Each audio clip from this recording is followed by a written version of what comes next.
So hello guys, kung bago pa lang like, subscribe, comment, share, at lagay natin sa playlist. Okay. Ako talaga guys, ako, palapansin talaga ako ng ibang tao. Pero pag hindi ako talaga pinapansin, nalulungkot talaga ako. Pero introvert naman talaga ako. Pero kapag may nakita kong may masayang tao, masaya din ako mag-share. Diba? Mas maganda siguro, yun siguro hinahanap mo na as in kaibigan, as friend mo na. Yung respeto, kilala sa isa't isa. Tapos, 'di ba, ng friend mo naging crush mo din pala. Tapos ng crush, parang gusto mong lumapit sa kanya. 'Di ba, parang may level siya. Tapos, nung nag-crush na, mag-jowa na kayo, 'di ba? Tawagan na. Usap-usap araw-araw. May ayaw ko na mag-usap-usap araw-araw. Gusto ko talaga na hindi na usap sa physical, pero nauusap sa isip ko na yan, ako lang talagang iniisip niya. Di ba? Demanding ko, no? Talagang ganun talaga ako. Ganun talaga ako, guys. Totoo. Gusto natin na pure happiness. Hindi puro sa cellphone lang hinahawak habang nag-uusap kayo. Di ba? Nakatitig sa mata mo. Di ba? Yung talagang ginagauna mo na pinakamadaling i-in love na mahalin yung mga kaibigan mo. Yung close friend talaga. Kapag huwag kang magpagpaligaw kung hindi kayo close o malapit. Siguro kung mayroon akong kaibigan na crush ko rin at malapit na may sa loob sa isa't isa, kung magligaw siguro ka doon, madali siyang mapapa-oo. Kasi kilala mo yung isa't isa, kasama mo siya. Pero bihira na lang talaga, rare na lang talaga yung aalokin mo siya na, uy, sama ka, punta tayo doon, mag-date tayo doon. Pero hindi ko pa nasanayan yung ganun. Natatakot pa ako, nahihiya ako eh. Pag nagsalita ng babae, ganun. Baka natatakot tayo, baka ayaw niya. Baka i-alien niya. Yun lang talagang ako, maingat ako ngayon sa sitwasyon ngayon. Kasi, alam mo na bakit, ganun. Talagang nagsasabi lang ako ng totoo. Pag hindi, ayaw ko na kumakain ng baboy. Ayaw ko nagkikiss na may baboy talaga, kumakain siya ng baboy. Tapos, nagsisigarilyo doon, nagdodroga, may iba-ibang lalaki doon. Nasasaktan talaga ako sa ganun. Talagang ayaw ko. At saka yung babae na hindi magpalabaybol, yung gumagawa ng masama. Nasasaktan talaga ang puso ko. Naiiyak talaga ako. Bakit? Basta maiiyak talagang pangalan ko. Ewan ko talaga. Yung talaga na sa akin, na importante talaga is, nasa background na. Sa trabaho kasi yan.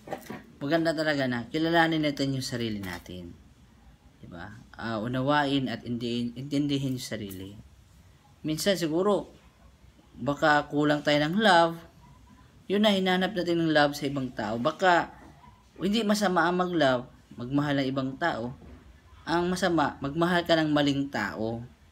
Diba? Yung mga masasamang ugali, masamang tao. Kasi dahil uhaw tayo sa pag-ibig, sa pagmamahal, atensyon sa nanay, tatay mo, yung mga being as close, barkada, kaibigan, baka hinanap mo sa ibang tao. Baka kung hindi natin masyadong love at kilala natin yung sarili natin. Yung sinasabi ko sa sarili ko, I love you. 'Di ba? Magpagaling ka, 'di ba? Paayos ka, sinasabihin ko sa sarili ko. Pero yun lang talaga kasi minsan, pag kulang ka sa love sa sarili mo, hinahanap mo yan sa ibang tao. Hinahanap mo yan. Tapos, what if ang nalove mo, nalove ka sa mangloloko, sa scammer, magaling magdrama, dali kang madali doon, madali kang mahuli. Diba? Yun talaga na, yun talaga na mahirap intindihin sarili mo. Baka uwaw ka, kulang ka sa attention. O siguro baka love ng nanay tatay mo, baka naghanap ka ng excited, thrilling love sa mga kapitbahay mo, baka mga kaibigan mo. Yun talagang number one. Talaga, na maganda talaga na nakakausap mo siya, nakakasama mo siya. Bibigyan natin ng time yan. Pero sa akin ngayon, medyo natatakot ako eh. Kung magagalit yung ate ko. Pero siguro, pagdating ng panahon, pag may mapusuan tayo, ikaw ha, kahit sino siguro, at mapusuan siguro dyan, ma-target mo, sana tanggapin. Diba? Pinakamahirap talaga is rejected. Yung talagang pagmamahal mo, binigay mo lahat, pero baliwala lang pala sa kanya, yung mga effort mo, yung mga feelings niya, yung ginagawa mo, parang wala lang, pupunta sa anniversary, wala lang, mahanap sa ibang tao, yun ang pinakamasakit. Ayaw ko talaga ng ganun. Pag nasasaktan talaga ako at walang feeling sa iba, yun talaga ako, nag-observe ako, mamahalin natin yung taong nagmamahal sa atin. Pero kung ayaw nila talaga sa akin, hindi ko sila pipilitin. They are free. Wala akong karapatan na magalit sa kanila. O bakit di mo ako ni-respect? Bakit di mo ako ni-love? Diba? Diba nakakahiya? Diba? Mas maganda na, uy, joke-joke ba? Alam mo, sana may pagtingin ako, pero akala ko mali. Siguro pag-express, no? Yun talagang napapansin ko na mas maganda talagang gano'n, no? Na open ka ba yun talagang hinahanap sa iba, hindi lang sa sex at uwag lang o libo. Mas maganda na may makasama ka, may makamustahan ka, may makakwentuhan ka.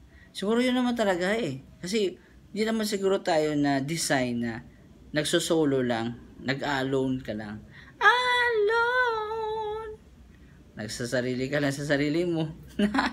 Sarili mo na, tunod lang ng TV. Noon ng cellphone. Diba? Parang loner tayo ngayon sa mga panahon sa sobrang high-tech ng gadget.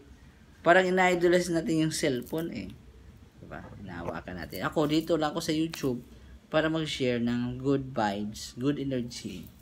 Para ma-attract natin yung mga taong gusto sa atin. At talagang yung tao talagang naggusto sa akin, pipiliin ko yan. Diba? Hindi naman natin mapipilit na mamahalin natin siya. Isa-isa lang talaga yan. Diba? Mas maganda na makahawa tayo ba, makabigay tayo ng idea, ay, bakit ako dati malungkutin no, wala akong jowa, no? Ay, si Magsaya, itong vlogger na to, baka magawa tayo ng style ito. Idea, diba? Parang ganun ba? Diba? Siguro ba? Baka lang guys. Diba? Hindi kambing ba? Diba? Parang, mas maganda talaga yung feeling na natural talaga. Hindi naman ako perfect na tao, hindi naman ako talaga magaling, malambing lang talaga ako. Diba? Pero kung siguro, baka siguro ng iba, magpunta ako doon, kilig na siguro, di na siguro makausap. Di na siguro makakita o makatingin. Yun talaga ako, masayahin talaga ako.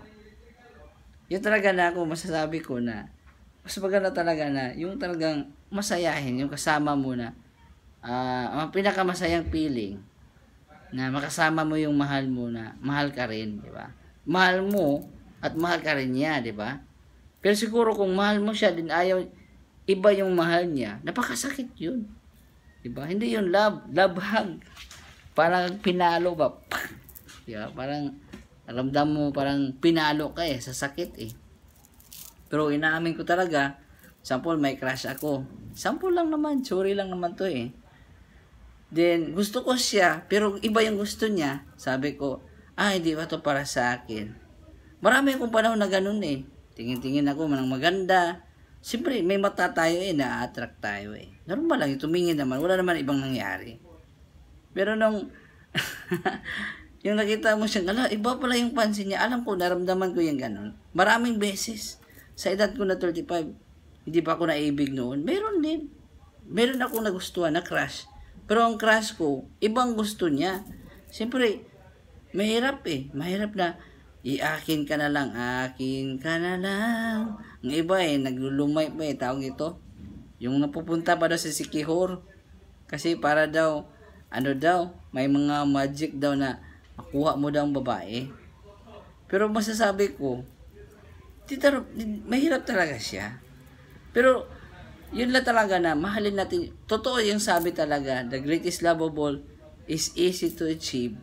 Ang kanta ni Whitney Houston learning to love yourself is the greatest love of all. Yung dati, yung mag-explain ako, magsalita. Di ko natindihan yan. Hindi na ganun. Yun talaga, may gusto talaga akong hinahanap. Yun ang hindi ko nahanap sa high school. Diba?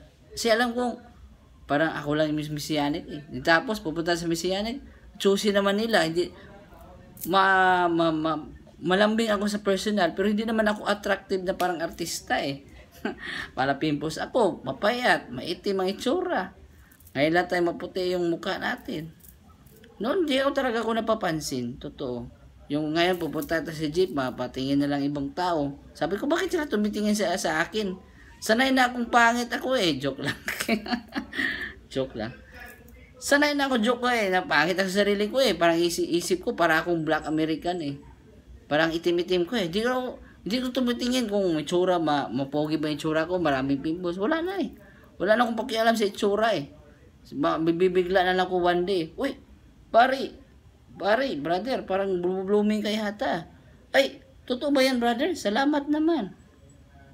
Sige po, ganun. Oh, hindi ko talaga tinitignan ko yung tsura para akong American Army. Isip ko, bahala na, sa babad sa araw. Babad sa init doon. Tubig, malamig. Wala akong pakialam. Parang American ang isip ko eh. Yung Amerikanong isip ko eh. Parang mga white American eh. Itsura naman talaga yan eh. Wala akong titingin-tingin sa itsura. Yun na talaga. Pero love ko yung sarili ko. At respect ko yan.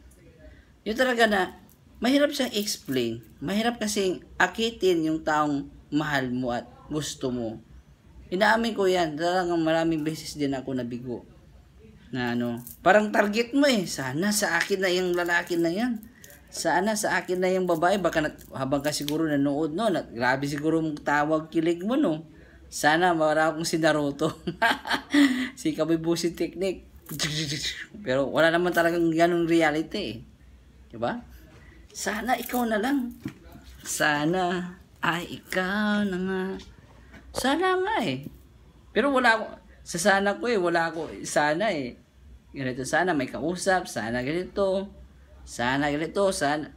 Pero lagi na tayo natatutok sa cellphone eh. Yung talagang, yung may kausap ako nakatutok sa cellphone na, nasasaktan talaga ako ganun. Yung ganun na, yung kinakausap mo, hindi yung focus, yung attention mo. Mayroon akong kakilala noon eh. Na pag mag-usap, puro hawak ng text eh. Sino bang ka-text mo? Sino bang ka-chat mo? Diba? Parang ganun eh. Minsan hindi ako marunong mag-express noon, yung pinsan ko, nahag ko rin siya. Pero wala namang ibig sabihin noon.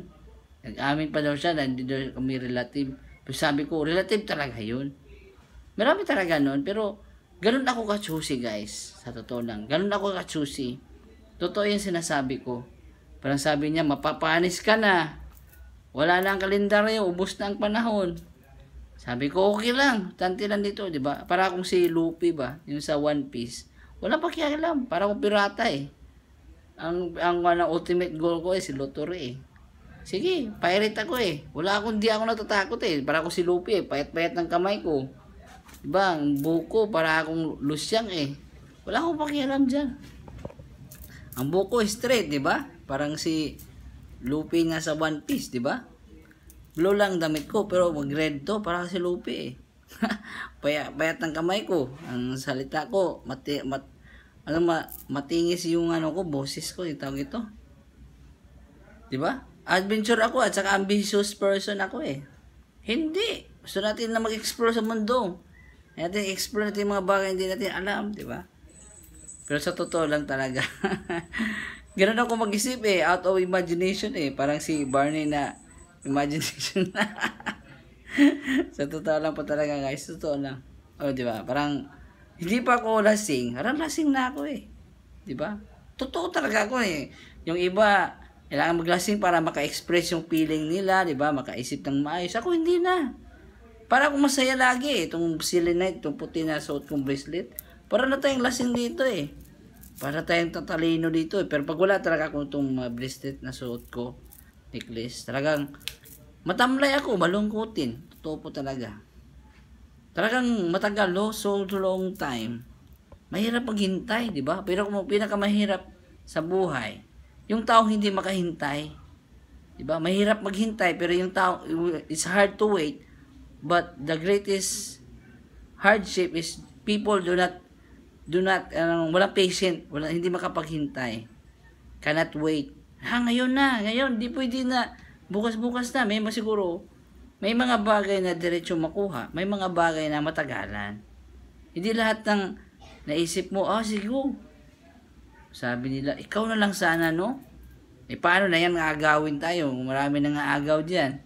Sana, sabi ko rin na, share ko rin tong nalalaman ko para marami ding gaya para sa akin. Parang duplicate ba? Parang copyright na Pasirox nga sa sarili mo. Ano kaya ang ginagawa mo? Diba? Yun. Yun talaga na. Bakit tayo diba? Baka tinitignan nila itsura lang, diba? Dati hindi ako pinapansin talaga. Yung makalingon ang babae ngayon, makalingon na talaga. Sabi ko, totoo talaga, no? Akala ko fantasy, pero parang totoo na pala talaga. Ay, may motor naman. Diba? Parang tahimik yung subdivision namin, eh. Oo, private to, eh. Talaga kung sa public area to, marami nagsasalita doon. Pero masasabi ko, napapansin na pala ako. Dati hindi ko talaga tinitignan yan. Pero hindi ko gagamitin yung ating blessing sa gumawa ng masama, mag-take advantage. Mas maganda talaga na yung mahal mo, mahal ka rin, di ba? Kahit sa friend mo na tayo, pre. Getting to know each other. Di ba? Subusan naman, kwento-kwentuhan, di ba? Mga, mga common topics ba? Mga common interests. Ano kaya ang gusto mong bagay? Itong gusto ko. Sinakyan niya na. Sabi din na, may crush yan.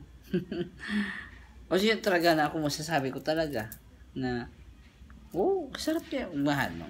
Pero, talaga ngayon, medyo, yung talaga nahihirapan ako decision Pero, siguro, kung darating na panahon na malulungkot ka na, wala kang magagawa nun. May iba na, di ba, desperado sa pagmamahal Please love me. Pogi na sila, maraming pera. Ang iba nagpakamatay. Kasi, wala na naiibig daw sa kanila. Sabi ko, mababaan siguro yung standard natin. Siguro, minsan sa sobrang nating taas ng expectation natin, baka sabi ng iba, saan ka na pupunta? Asawa na kami, ikaw wala pa. Talaga, yun talaga kahit sa trabaho, sabi na, magsayo, meron pa bang taong gano'n na sinabi mo? Parang panatiko ka naman hindi naman totoo yung sinasabi mo Diba? Sa mga katrabaho doon, sa trabaho, sabi ko, totoo talaga yan, may tao talagang gano'n. Choosy lang talaga ako. Hindi mo ako magagaya, dito tayo, gano'n. Tawag dito, may originality ako. Hindi ako, kahit nanay ko, kahit kapatid ko, kung ano talagang opinion ko at style ko, ganun talaga ako. Kung sabi kong hindi mag-bar, hindi maghanap. Kung isang babae lang. Kung hindi mag-date doon ng iba, pupunta sa bar, hindi talaga. Kung ano talagang sinabi ko, sundin ko talaga ang Bible. At si Ganyawi, yun talagang identity ko. Diba? Hindi yung, sabi na doon, mag-try tayo doon. Ganun. Hindi, bad influence yan. Diba? Hindi yung plastikan tayo na tao. Diba? Hindi tayo ganun. Bago rin ako mag-explain ng salita. Dami din akong beses, marami nasaktan daw sa akin kasi ayaw ko rin sa kanila daw. Sa gusto na gusto sila. Siguro, yun lang din masasabi ko na mahirap magpaliwanag. It's hard to share or explain. Pero ito mga sinasabi ko, ito nag-uusap sa utak ko Hindi naman tayo addict doon na abnormal. Wala naman. Talagang hindi ko maintindihan yung sarili ko. Pero maintindihan ko, parang masaya din ako ngayon lang. Yun na talagang, ang pinaka mahirap is hindi ka maka-express sa sarili mo. Wala man akong kausap dito na mga super close. Kahit sa vlog na lang, at least ma-share din natin na maihayag din natin. Anong sikreto natin, di ba? Hindi tayo madamot sa kaalaman. Di ba? Hindi na nag-guessing siya kung anong ginawa ko. Basta hindi tayo gumagawa ng masama. At least yung sinasabi natin, gagawin talaga natin yan. Pangako sa'yo, ipaglalaban ko. Ganon talaga yan. Kung nangako tayo sa sarili natin, igagawin natin yan, ipaglalaban yan. Hindi lang dapat, yung napako lang yung pangako natin, di ba? Hindi lang dapat Ganito ako next year, ganito. Pero, hindi mo nagagawa yung gusto mo. Yun talagang, kailangan mong alamin mo yung sarili mo. Is to get to know yourself first. At alamin natin si God Yahweh para mag-open yung gate sa ating blessing. Diba? Susi sa, itong bato parang susi. Si Yahweh, yung susi. Diba? Yahweh parang susi nga diba? Susi sa ating buhay. Diba? Na alamin natin siya, gagawin natin siya. Si God Yahweh, yun ang first lover natin. Gagayahin natin siya. Diba? Ang susi na yun na pag love mo yung sarili mo at love mo si God Yahweh, yun ang susi ng tagumpay. Diba? The key of success of life and conquering problem in this life. Kung masyado tayong makasarili, hindi natin love ang sarili, hindi natin love si God Yahweh, yun ang naging masama ugali natin. Makasarili tayo, selfishness, ma-pride, arrogante. Ako, ganito. Bakit ako sinabihan na ganyan? Dapat pansin ka sa akin. Hindi yan dinidiman. Na, oy, respetuhin mo ako ha. Pinakita yan. Hindi yan sinasabi. Hindi yan command. Oy, ako ha. Huwag mo ko igaganon-ganon. Diba? Ganon ako kung gali ko noon. Pero hindi ko alam na mali pala yun. Diba? Kailangan natin ma-realize na kailangan natin alamin yung mga bagay na anong tama. Baka guys, dati gaya lang ako sa TV. Na-try din ako, nasuntok sa kapitbahay. Kasi sinabihan daw akong bungi, nagalit ako ano ko siya, huwag mo ko sabihin na ganun na. Nung sinuntok ako, na-black eye ako, grabing tawa nila sa akin. Wee, na-black eye. Sabi ko, wala.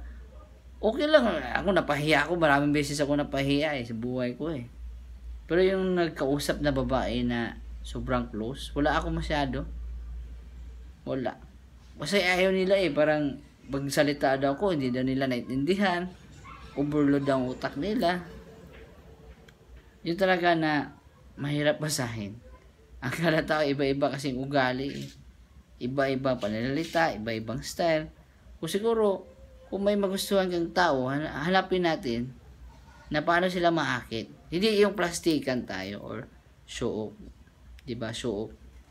Kung ako negative na tao, hindi na ako ganito ngayon. Bahala na, lalaro-laro na ako doon.